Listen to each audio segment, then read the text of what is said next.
Welcome back to 2019, everyone, and you're here for the Ultimate Business Show. We've got a cracker interview for you today, and we're trying some new things this year, and we've listened to what the viewers wanted, and I'm doing more face-to-face interviews this year. And the first one I'd like to do today is with Michael Worthington, my mentor, 101 Media Group. So stay tuned, everyone. We've got a cracker show coming right up.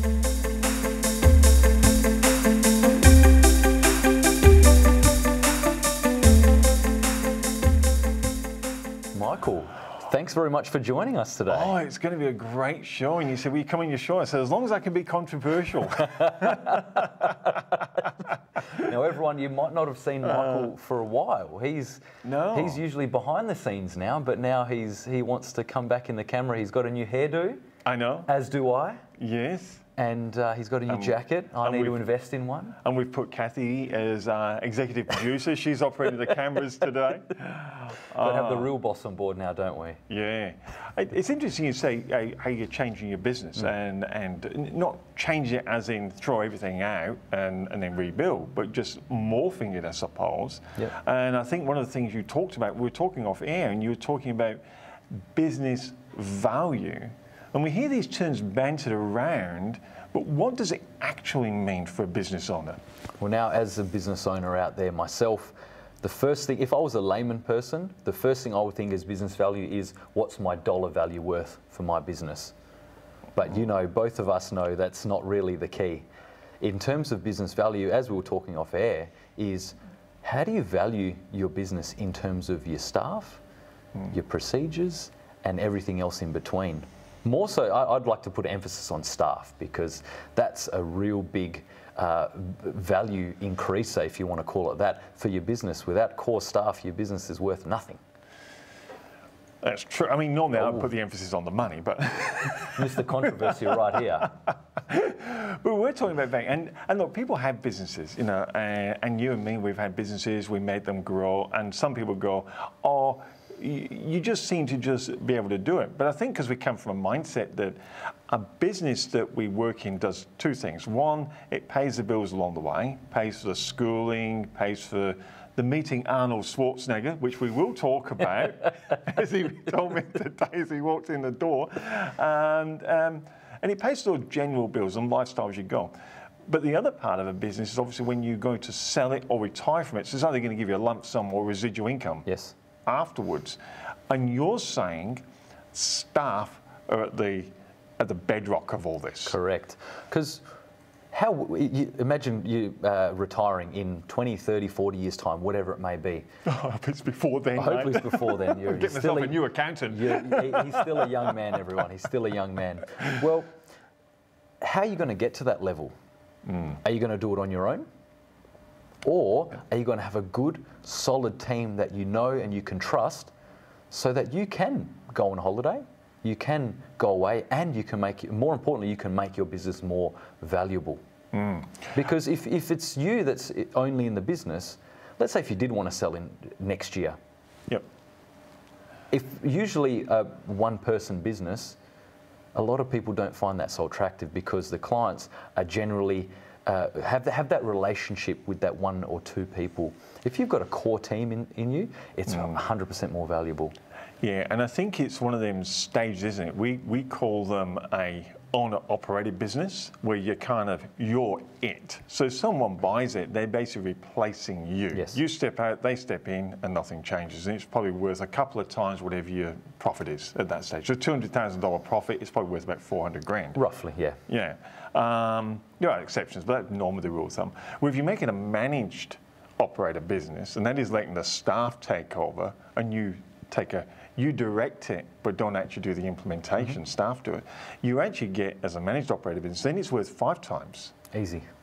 And you go, well, if that's my retirement income, and the first one's worth 200 by 2, that's 400,000, and the second one's worth 200,000 by 5, I got $1 million. Cool million. I know which one I want to go for. And for me, what I find is that a lot of business owners, they don't look at their business as an investment. And what I mean by that, if we looked at property, we think property is an investment. We buy blue chip shares, we go, they're an investment. We get a business and all of a sudden it's a job. Exactly, and that's where a lot of the owner-operators get stuck in, is exactly what you said. It's a job. They've gone from, I'm going to be employed by someone, I'm going to start my own business. And then all of a sudden, they've just effectively replacing a job. And for the ones that don't have the growth mindset, they're happy just replacing their work. At least they have no boss. I'm my own boss.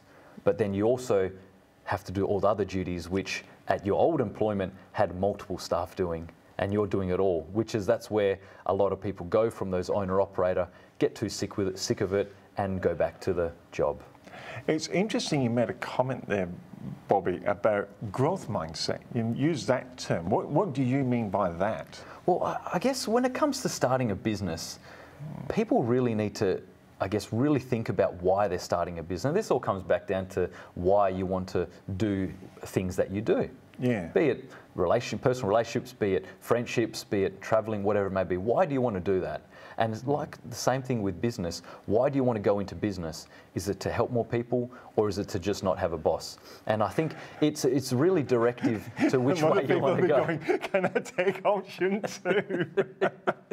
Hey, In by reality. all means, go for it. Yeah. If you just want to be your own boss, go for it. We've got plenty of customers that just want to do that. And that's no problem. I love advising them with their day-to-day issues, which are totally different to someone with a really, wouldn't say fast-track growth mindset, but sort of like a vision of where they want to head. And that's where we say is more of a managed business rather than operated business. So the growth mindset is not just that you're going to go and work for yourself because you think your current boss. I mean, we hear it all the time. Oh, my boss is dumb. My answer is, well, he's smart enough to be your boss. Exactly right. Exactly right. So they go, I'll get my own business. Terrific. Now you're the boss. And they go, right. And then they find this is actually harder than what I thought. But your accountancy practice works in a couple of levels. One is to get them into the growth mindset so they can start expanding, so they can employ people. Exactly right. And then you take it to this next level of where when they've employed people, how they can get those employees to actually be the doers in the company, to actually help the company grow. And that's what I was saying before about trusting your staff. It's, if you put every single hat on, you won't be able to do the things that you want to do. You won't be able to grow your business. If you're just too busy barking orders at people, that's fine. If you want to bark orders, by all means go ahead. But I guarantee you'll be in the same spot 12 months later, 24 months later than you were today. Yeah. So having a distribution of roles, trusting your staff and making sure that they understand your business value and where you want to head with your, direction of business, then everyone's all on the same page. You're all rowing the same way. Right. I'm going to be a little bit controversial on this I love it. Right. Business values. I hear this all the time. Business values is all about me and what I value. And they say your staff should buy into your values. And I kind of go, I'm not too sure about that. Because when I worked, yeah, all right, I liked the company. But I liked them even better when they cared about me. And I'm just wondering, when we hear business values, and I know you don't mean it this way, but a lot of people go, oh, no, it's these company values. Either buy into my company values or don't work here. And it's like, no. How about you show how your company values benefit the employee? How does it benefit the employee to buy into them? Try that on for size. I don't disagree. No. I don't disagree at all. Because, yes, you've got your company value. But as I believe it was Richard Branson that said, hire people that are smarter than you. Yes. Yeah, because you're not always going to be the top dog around. You know, why hire people? I don't want to say dumber, but why people hire less intelligent people than you, just so you can boss them around. Hire the smarter people so they can help you grow, and they come with different values, different expertise, and whatnot. And then your company values will broaden because you started with this, and now you've got this. I was listening to Simon Cowell, who's done really well in the entertainment industry, but he's a hardworking businessman behind the cameras, and he was talking about the staff that now he's employed. And they said, oh, you employed these young guns? And he goes, yes. And he said, my first education for them is that I've employed you for one reason only. You know about stuff that I don't know about. Your job is to teach me. And I'm like, wow. Don't come in this office and go, oh, I better not say anything. I better withdraw into my... No. I employed you because you know this stuff that I don't know about. Teach me so we can keep... And he's on about the social media and the new technologies that, you know, he's getting in that older bracket where there's new stuff coming through that he doesn't know about. He doesn't know about bots. He doesn't know about voice recognition, search engines in videos and stuff like this. He's going, you have to tell me. His first exposure was when Susan Boyle, he said she would never been a superstar if it hadn't been for YouTube and all the social media platforms. Exactly right. Well, I was just going to say, you said he hires the younger people and to I guess, educate him with the new and advancing stuff. That's Simon Cowell. He's multimillionaire. He has got all the dollars under the sun effectively to grow his own brand and whatnot. When it comes, let's truncate it down back to a small business owner who may have 1 or 2 staff. Okay, how can you as a small business owner out there use your staff in that exact same way? So let's look at it. You may be the chief operator, right? And you've got 1 technical employee underneath you, and then you've got the lower end, younger, generally, well, I shouldn't say generally, I will say generally younger administrative staff member. Who's doing your marketing? You may be used to, okay, let's invest money into newsletter flyer drops, which worked 10, 15, 20 years ago. Now this new admin person who understands Instagram, Facebook, LinkedIn for a lot of professionals, YouTube, anyone? And you know, people like that understand what consumers want. And they may not know how to portray it to them, but they can at least teach you so you can invest your time and money into those new age technologies. Yeah, they can certainly get the platforms in there that you may be unfamiliar with. And I suppose the same thing, you know, when I went into business and we were younger, we had the building company, and our general manager we hired was Max, and Max was, well, I think he was 60 odd at the time. And then we went, oh, wow, he's getting on a bit. I went, all the knowledge, he's been in the wood trade since here to here. There's nothing this guy does not know about wood and about building everything that we need in our business. He was just perfect. And he was one heck of just a terrific, nice guy anyway. That's awesome. I used to call him Colonel Sanders because he had one of those bullshit, but that's a different story. But I think you're right. You're looking for skill sets that don't just complement you, but enhance you. Exactly. And bring stuff that you actually don't know about. And that's going back to the growth mindset. How are you going to get from A to B? It's you can't do it alone. No. And you use your staff and use your accountant. And if your accountant wants to provide you advisory services, that's fantastic. If they don't, come see us, because that's what I specialise in, as you know. Yes. And it's going from how do I get my business, which, you know, you could be turning over a couple of million right now, or a couple 100,000, or 20,000. Where do you want to head? And your accountant out there should be able to help you and invest time in you to grow that to where you want, to the direction where you want to go. And I think another thing is when you're talking about creating a business value, you know, we hear vision statements, mission statements, you know, this and that. And really at the end of the day, what we're all talking about is, what do you want to be known for? What do you want when someone thinks of something, they think of you? You know, and that's, I think, one of the things. You know, Colonel Sanders wanted to be known for Kentucky Fried Chicken. Yeah. You know, and he just came. He was one of the same. But there was chicken in Kentucky before Colonel Sanders. You know, but now he just thinks he owns it. But you know, it's funny. You know, and someone says, you know, as people know, I've got a mining company as well, and they're quite surprised when they say, "What do you want your company to be known for?" And I said, to be able to solve problems for the mining industry. When they have a problem on a site in one way or form, where they've got to save money or fix an issue or in safety, we want to become the company that, hey, we have an issue, get them in. They'll solve it. That's what we want to be famous for. So in your experience, is it important for businesses when you sit down with them to have a vision statement like that, or what they want to be famous for before they employ people, or do you think they can morph into it as they feel their way through it? Well, I think it's an ever-growing process.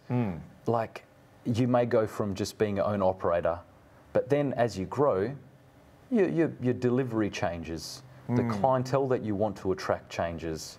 Yeah, I would agree. Exactly. So at every step of the business life cycle, you just have to go with the flow and not just stay in the past, for example. So if your goal was to save, I don't know, save people $10,000 a year, okay, well that's a good goal to do that. Let's say as an accountant. Now our goal is we don't necessarily just want to save you money. We want to help save you time, and that's moved as we've grown the business because we found what are people valuing a lot more. Money comes and goes. I say that all the time. Money does come and go. You will never replace that minute that just went past. So if you can, whether you value that into spending more time with your family, whether you want to spend that on holidays, or whether you spend that working on your business rather than work behind the computer desk and work slaving away, it all depends on where you want to value your time, and that's where we come in. We help you value your time and how to make more of it. And I guess you talk about value your time and make more of it. And one of the things you do with boards when you and this can be a little bit daunting for an operator that's maybe have 4 or 5 or 3 staff members, and you start talking boards and I'm too small, and you're going, well, actually no, you're perfect. Exactly. They're an advisory board. They're not an official board where what they say you must do. They're an advisory board. But what you're doing is you're putting your team members on there, and you're getting them to analyze issues and problems and strategize on new ways and better ways. And really what the team members, as you've got them doing, is coming back to you as the boss and going, we want to do this. Now as the boss, you just authorize it or not authorize it, but you don't do it. You authorize it and let them implement it. Exactly. How effective are you finding this when you work with businesses doing this type of strategy? Well, let's use us as an example. So we've currently got myself, Crystal and Tegan as staff members on board. We're looking to get someone in the very near future to grow our team, so they'll be a big part of the picture as well. But let's look at us for now. We have Tegan involved in quite a lot of aspects of our business because we are such a small, close-knit team. We are all wearing various hats. So I'm answering the phone, Crystal's answering the phone, Tegan's answering the phone. No one's over and above doing the menial tasks. And yes, I do a lot of the high level stuff, of course, which no one else can do, but that's my task. But we all have to wear certain hats. And that's where I think the board, like we catch up usually every month as our own little advisory meeting, and we catch up and see, okay, how's the month gone? What have we done differently? And where do we want to go next month or the next 3 months? And we highly invest in Tegan's input because at the moment she's front of house. She knows exactly what's going on with the customers coming in. She gets all the front end emails first. She gets all the calls. So in that sense, she's hearing what the customers are saying at the very first level of contact. So one of the things which we've actually done is we've reinvested in our business because of a few customer feedback, and that's partly with myself in the meetings and whatnot, and we've reinvested and we've properly fitted out our office. So I'm dying to see it. I know, you need to. Yeah. So as you all know, we used to have this concertina partition, which was fantastic for starting the business. Now what we've realised is customers wanting a bit more privacy, wanting a bit more professionalism, and we wanted a bit more professionalism, and we've done exactly that. So we've reinvested a few dollars into our office space, and it's worked out wonders. Now, I will say on this, because people are watching, and just to show you, this has been a journey, because you started working from home, you went mobile, you did coffee shop meetings as an accountant. Hey, they were and good. got away with it. They were good for the time being. They were good. And then you got an office space which was open plan. Then you got this concertina that kind of went, let's do this. And now, so what I love is that every step of the way, you and your team are looking for not just the innovations, but what they can afford to do, and you've done it in staged and measured approach. I think that's the advantage of having the accountant. You can have the ideas, but your accountant can do the financial planning. Exactly. To ensure that, Bobby, I spent all my money and now we're having to close the doors next week. I made some that's bad financial decision because they didn't have someone going, you need to stage this and let's work out whether it's viable. Well, our office fit out was quite conservative in our eyes. It was, it was a bit expensive, but say around under $30,000. There's some businesses out there which invest prior to even opening their doors $200,000, $400,000, $500,000 fit outs before you've made $1. I know. Come on. I can't believe that. When in my previous business, which is a building company, and we used to go in and fit these places out, and we fitted a restaurant out one time, $250,000 fit out, lovely for us. And of course, being a marketing person, because all my business is just run by marketing, as you know. Well, there's only two things that run a business: systems, the systems that deliver the experience to a client. The only reason you have a system is how does it deliver the experience to a client that you want to deliver to them, and then the marketing. That's the only two parts. And then they would get their restaurant, and that was what they wanted to deliver. I'd go, and how about marketing? Marketing, we're open. That's our marketing. We'll put some flyers in some letterboxes. It's like you spent 250 grand decking the joint out, and then no money to let people know you're open. Oh my goodness! I see it time and time again, and that's why you see a lot of these restaurants spend the money, open for 3 months, and then where'd they go? The new person comes into a brand new fitted restaurant. All they got to do is whack up some branding up there, and they don't need to spend the $250,000 fit out. It's done. They can spend $200,000 on marketing if they want. Yeah. Basically. Yeah, it is really, really interesting. So do you think that when you've got staff on, and you obviously do it yourself, which is what I do like, that ideas come to you you may not see or may not be just front of mind. It might be in your subconscious. You're not paid much attention to it. Well, it's like what I do with our advisory clients. It's where your accountability partner, where your I guess, soundboard. And then where you may have those blinkers on, and then where we come in is, okay, well, have you thought about this, this, this, this, and this? And had a really successful meeting with that those exact same topics today. But for us, we're no different. Yes. Crystal and I, sometimes we're exactly like that, and we need someone to expand our blinkers, and that's where our monthly meetings with Tegan comes on board, because she may have some input, she may have no input, she may have a lot of input. It all depends on what's happened during that time. However, in the past, few months where it's been, new year, where do we want to head this year? She's had some fantastic ideas. We've put them on board, and we're going wonders already. What I do pick up from that, and some people would say, well, accountants sitting on an advisory board will be talking numbers all day long, but you're not. Definitely not. No, you're talking how do we grow in a very strategic way. Exactly what you said, we were talking about earlier, strategy. It's, yes, numbers do come a part of that, because it all comes down to what have you made? Yep. How much can you afford to spend? Yeah. And how much time do you have? And then let's put all those three together, and let's strategize based on that.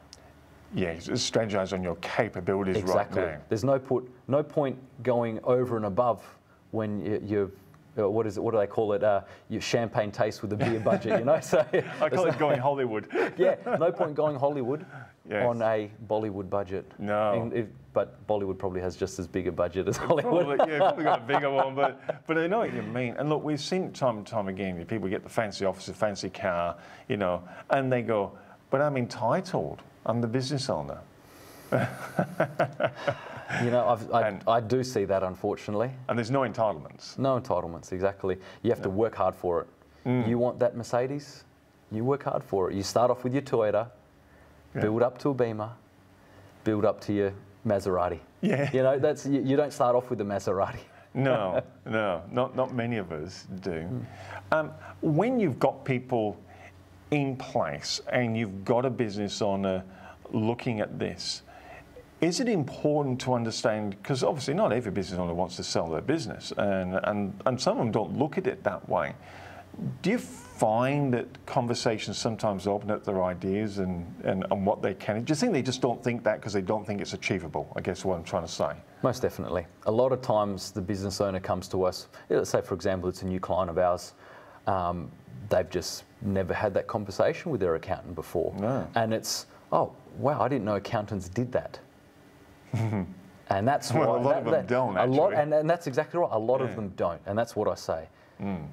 We are in a space where we understand what the business owners desire, but they're not sure of what they desire yet. So that's where we open their mindset to go, I've been in this business, I'm profiting the same, be it small profit, medium profit, large profit, but it's been the same for the last 5, 10 years. I haven't done anything different.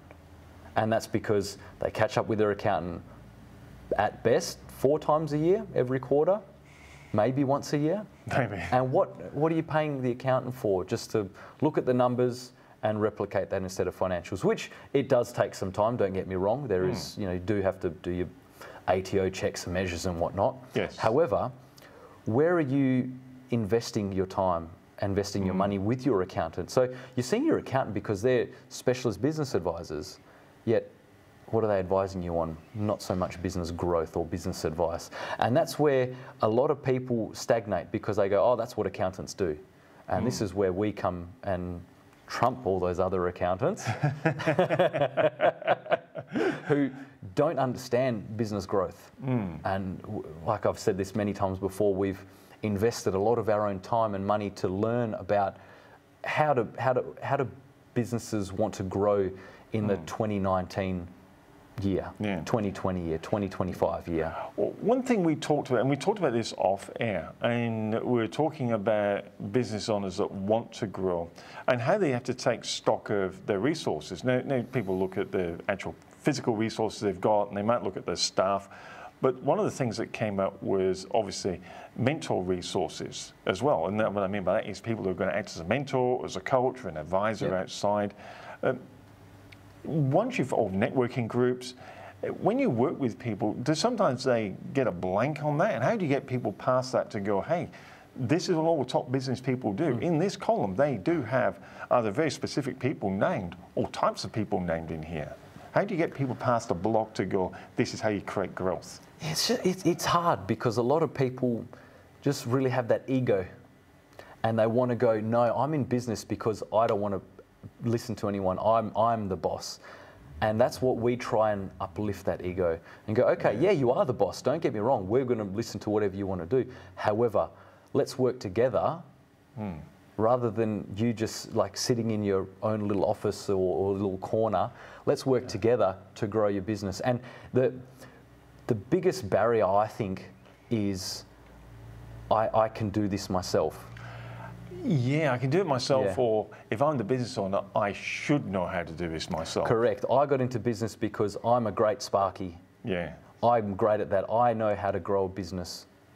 Hold on, you just said you were a great Sparky. No correlation, is there? Yeah, what's that got to do with growing a business? And have you owned a business before? Oh, I worked under my old boss and I could see everything he did wrong. Yeah, exactly. Hey, and that's a great starting point. Don't get me wrong. Seeing what your previous employers have done wrong in your eyes and where you feel you can better that, that's a great starting point. But then once you get on from there, what do you do next?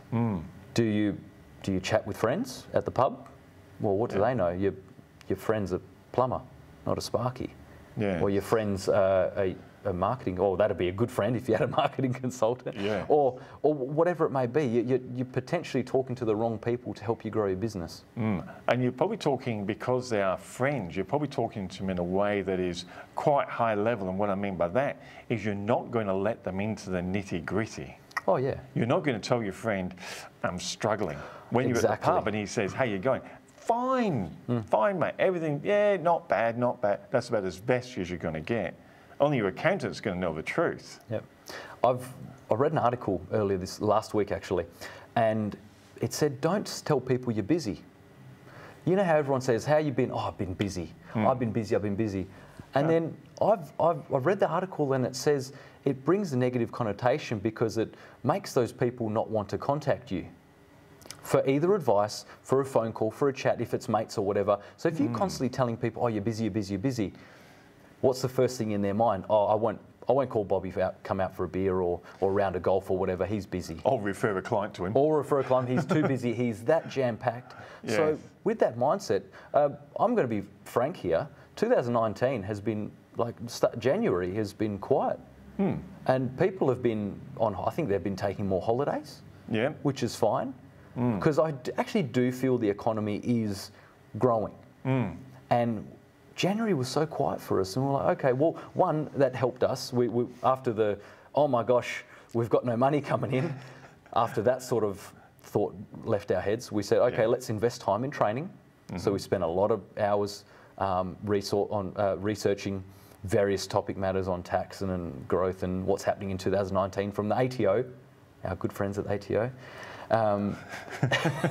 The only business is a sign that says, sorry, we are open. Yeah, exactly. But actually, they are getting a lot better. I mean, they get a lot of flack, but in my dealings with them, I've actually found them quite reasonable. They're actually, and as a surprise, I must say, but they haven't been too bad at all. They're okay. Yeah. I'll give them that.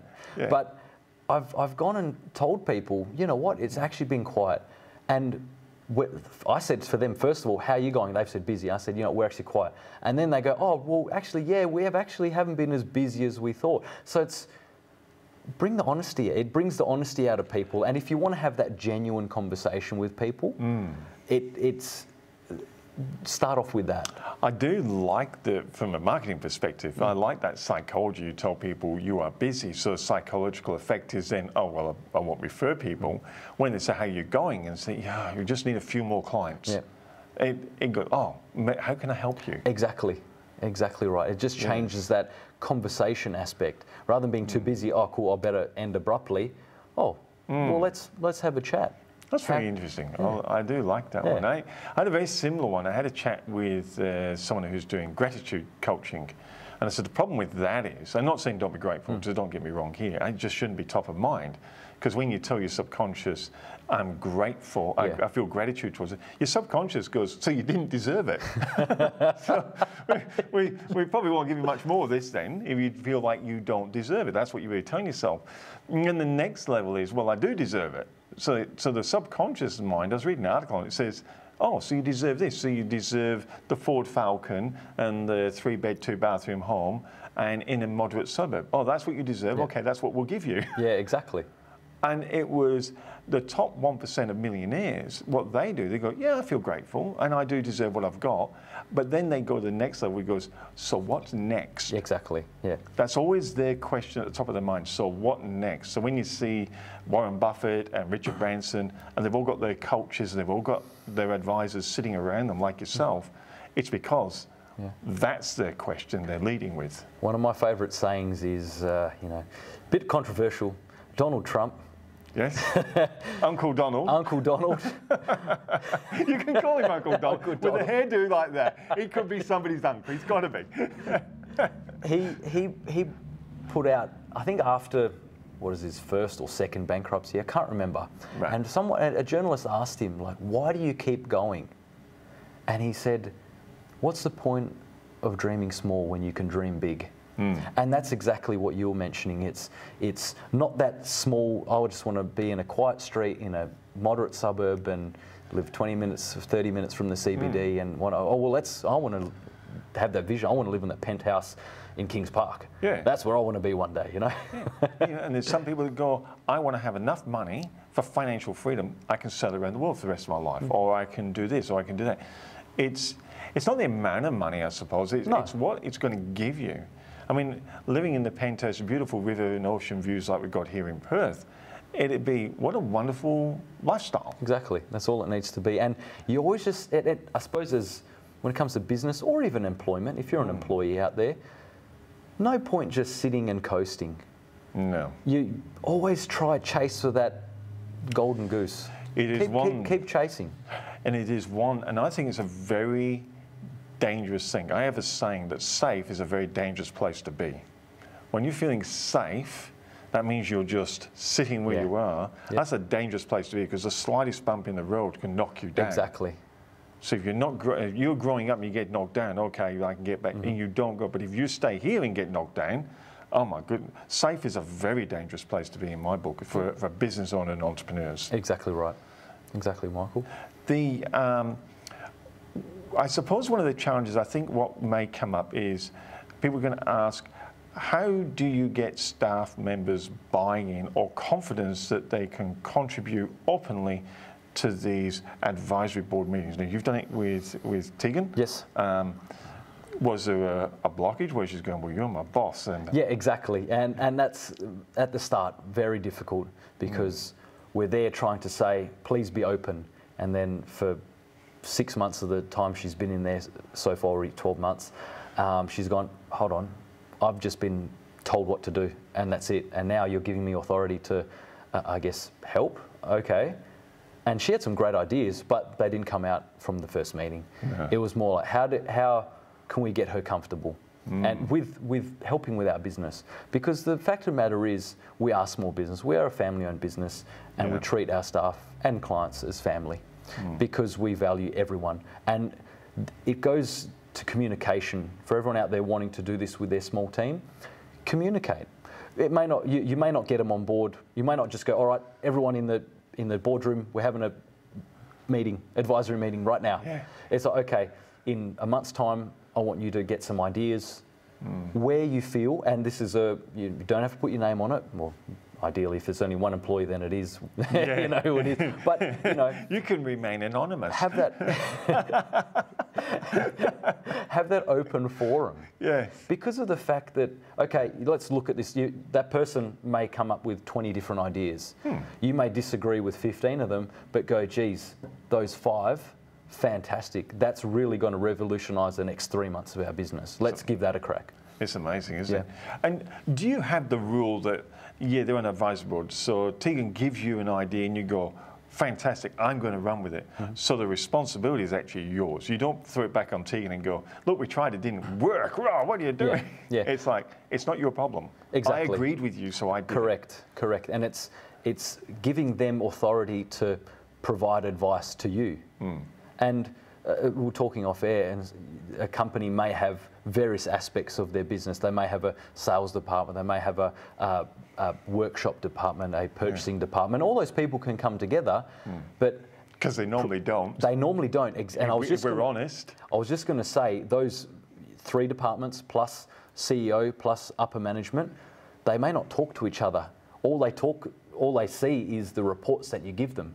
And then all of a sudden the CEO has to make decisions, but not really knowing what's going on in the various 4 or 5 different departments. And that's where I think communication is very important, because you've obviously entrusted these people to manage that silo of your business. Yeah. So what they need to do is go, what's wrong? And if they're not comfortable giving you that information, what's the point of hiring them in the first place? That is so true. Someone looking at it and they say, okay, I've been plateaued. Safe is a dangerous place to be. I've been plateaued. I do want to just change, and you obviously don't want to just throw everything out and start again.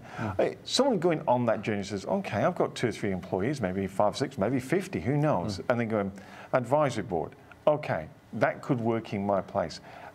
What are a couple of steps you would advise to start off with, apart from obviously getting yourself in to facilitate the process? Because I think that really helps an outside facilitator. But a couple of bits of advice from just to think on. So I think before an advisor like us or your accountant or whoever it may be comes in, you have to make sure your bed's made. And what I mean by that is make sure your bookkeeping's done so you know what your numbers are. 2, make sure you know where you want to roughly be with your business. Good advice. And then with those 2, how much money are you willing to invest via the financials that you've got reconciled, so you know how much cash is in the bank and how much profit you're making, or loss, could be that too. Yep. And then going with your vision, that's where you'll see, okay, what time do I need to invest and what money do I need to invest in that? And then look at your team. 4, look at your team. Okay, this is where I want to be. This is where we are now. This is where I want to be. That's what we've got, time and money. Who can I get to do that? If you've got a team of yourself and your wife and maybe another employee like us, then you've got a very selective team to help you to achieve that. Then that's where it comes to, okay, let's outsource. Let's get an accountant on board. Yeah. Let's get a marketing consultant on board. Because if we're making a loss, we've got 6 months left of this business running before we have to shut the doors. Do you want that to happen? You know, you may do. And that's where that's what I was saying before, let your ego, put your ego to the side. And just do it. Yeah. I know when I've worked myself in this space and people come to me, they say, well, how long will it take? And that's how long as a piece of string. But generally, I say, if you are an owner-managed business and you want to go to a managed, owner-operated business, you want to go to a managed operated business, you're looking at about 3 years. But over that 3 years, not only will you get between a 2 times return up to a 5 times, what I've found generally is the profits themselves, taking everything equal, increase by about 30% when you switch it to a man. Do you find this as well? You find that you think automatically, well, if I'm going out of the business, I have to find staff to replace it. Yeah. And that's a cost. I mentioned that a few videos ago. Remember, your staff are not a cost, they're an asset. If you're out and managing the show and building, doing business development, then yeah, that's exactly right. Having that extra, let's say $100,000 employee to take over your role, well, are you going to generate $300,000 more business by not being behind the computer desk all day, every day? Yeah. It's hard for a lot of people to fathom, be like, oh, that's costing me money. Okay, what's it costing you for future growth? Yeah. And where you want to take, number 2, where you want to take your business or your vision, your goal. And that's effectively the first thing that you need to, I guess, stop, because that's what's holding you back. So if you don't want to be held back, what's the best way of contacting you, Bobby? Contact us. We're Ultimate Tax Advisory, as you already know. Phone number 086144 3370. But don't call me next week because you forgot. No, I didn't. I was waiting for. I was going to throw it in afterwards. I was waiting for you to. Then I was going to. Well, but next week. But next week, I am going over to Melbourne. Yes. For a business summit. Business summit. Business summit, held by the one and only Mr. Arnold Schwarzenegger. Yes. And it's very fortunate that the ticket that I bought, it's guaranteed photo and conversation with the fine young man himself. Now, I do know there's an accountancy conference happening very soon. I don't know why you're not going to that. It was a tough call, Mike. It was really tough. It's, you know what, do I spend 3 days with Mr. Schwarzenegger or do I go to this accounting conference? You know what, it was a tough battle, and you know what, he won. Yeah, he won. I think Terminator won. The Terminator won. He'll be back. I guess that's when you come back to your life balance that you're very proud of. Your number, once again, on your website, just for people to contact you, because I think it's a really good, just to have the conversation with. I think it's excellent.